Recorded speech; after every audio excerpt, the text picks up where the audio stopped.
who won or who might win the UCLA-Tennessee quarterback swap? And have we seen a program ever get their current quarterback and their future quarterback in the same transfer class? We'll let you stew on that for just a second. UCLA, Tennessee. We've never seen a college football trade. Of course, being in LA, we're used to the Dodgers doing a lot of trades. The Lakers obviously got Luka. Maybe not in that same realm, but it made national headlines in college football. And when I was out of town and I was on spring break, next thing you know, Nico to UCLA. Okay, wait. Oh, this is happening. It's official. And then Joey Aguilar goes to Tennessee. Is UCLA getting the better end of the deal based on value, or is Tennessee? That is a crazy, crazy scenario because it's not just the player. It's what you get with it. I'm still not really comfy with everything going around Nico, but it is what it is. That's family stuff. But I like Nico a lot, and he's a good dude. I don't think the players and the staff are having problems with Nico. I really don't. Now, I don't know Aguilar. I don't know Joey. I don't know him at all. But he was a pretty good player. Then he transferred to UCLA. Obviously didn't get a chance to play or whatever. But he went down the last year, and they had different coaches and all this. But, man, I'm telling you, like, I'm familiar with the Tennessee program. That is a pressure cooker. And they're at a point now where their fans are expecting them to, like, beat Bama and stuff like that. I'm not sure. Their defense has taken a tiny bit of a step back. Their offensive line probably won't be quite as good. Quarterback didn't go through spring. And you've got an SEC schedule. I'm going UCLA. Not picking on Tennessee, but their expectations are just totally different. I think it's fair to say, even if you're a UCLA fan, just sitting here watching, the expectations, especially having spent the summer in Knoxville, having seen UCLA play in Knoxville, completely different. It's completely different, obviously, stadium attendance, everything. It's just a different ballpark, and that's why it made it dramatic. If Nico does the opposite thing, leaves UCLA and goes to Tennessee, if it's the reverse situation, it's probably not as big of a story. But because he leaves the hotbed of the SEC, hotbed of college football in that area, and then comes to Los Angeles, that's what makes it, I think, more of a story than if it was the reverse, I think.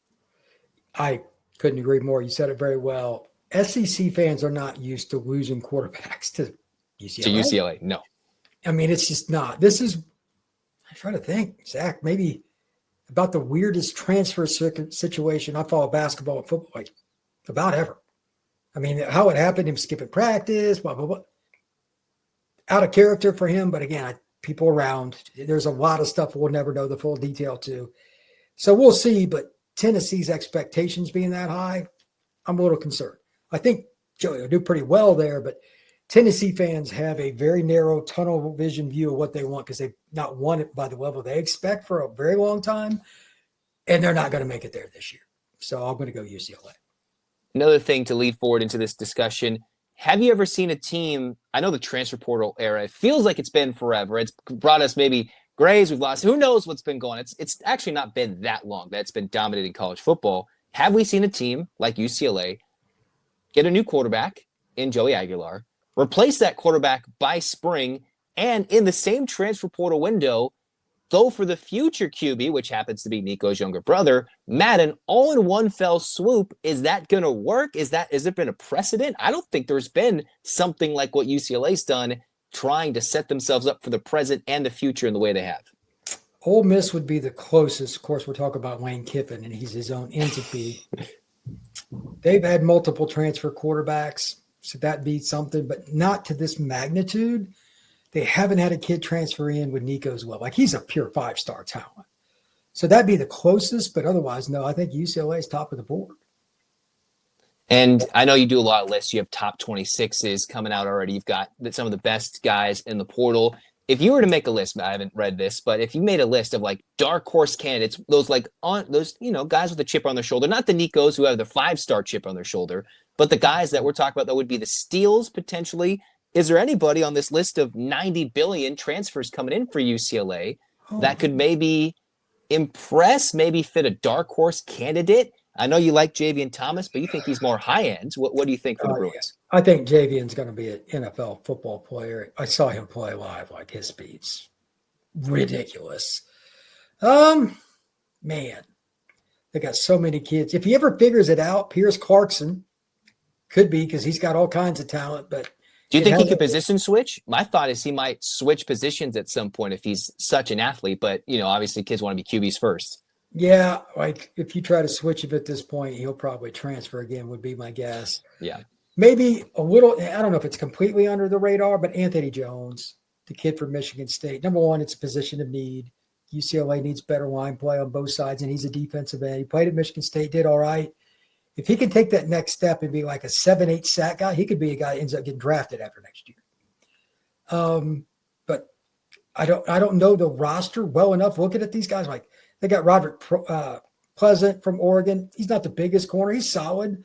He's fast, though. Oh, God, he can run. I mean, he shot out of a cannon.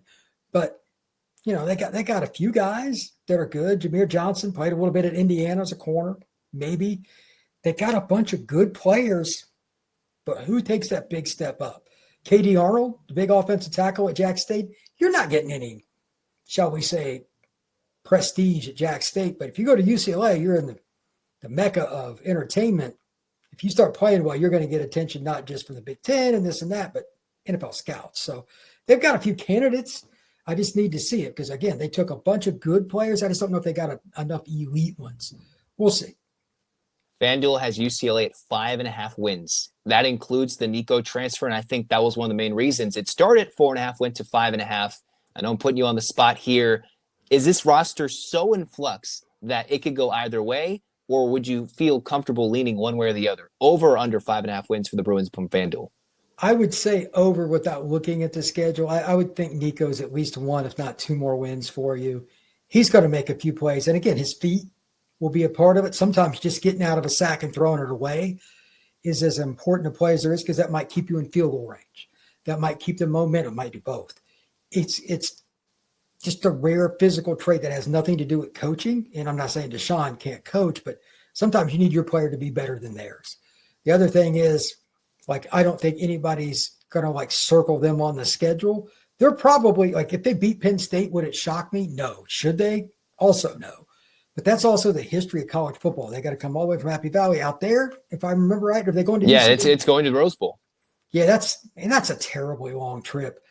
You never know. If they catch them sleeping, maybe they get up on them. Maybe Drew Auer has a bad day or something. It's possible, but I would expect Penn State to run over them because they're so good up front. They might have the best O-line in the country.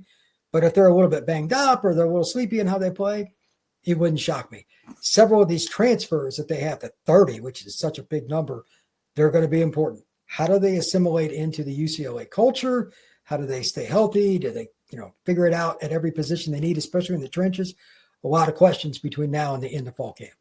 Well, it wouldn't shock me if I bug you again to come on the show because you've been great all show long, Brian. Thanks for coming on again. Again, you can find him various ways. Quickly, Brian, one more time, how can they find you?